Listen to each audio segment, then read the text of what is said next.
canji muke so a jihar Kano. Yanzu ma abin da Kwankwaso ya ce shi za mu zaba, ba zan kibi ba zan gudu gulgulo ba.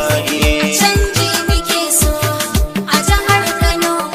Yanzu ma abin da Kwankwaso ya ce shi za mu zaba, ba zan kibi ba zan gudu gulgulo. Assalamu alaikum wa rahmatullahi ta'ala wa barakatu.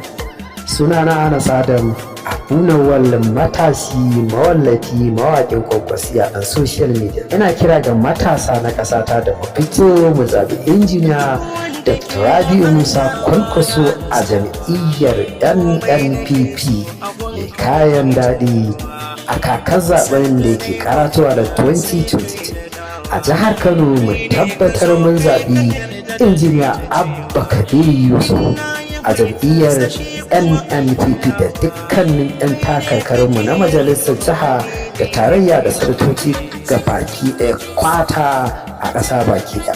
Mu guji harkar banga siyasa, mu guji shan miyagun ƙwayoyi, kar mu sake 'yan siyasa su yi amfani da mu domin cin muradin a rayuwarsu. Mu sani matasa mu ne shugabannin gobe. Sunana Anas Adam, Abunawal. Na gida ya gane abin da na ce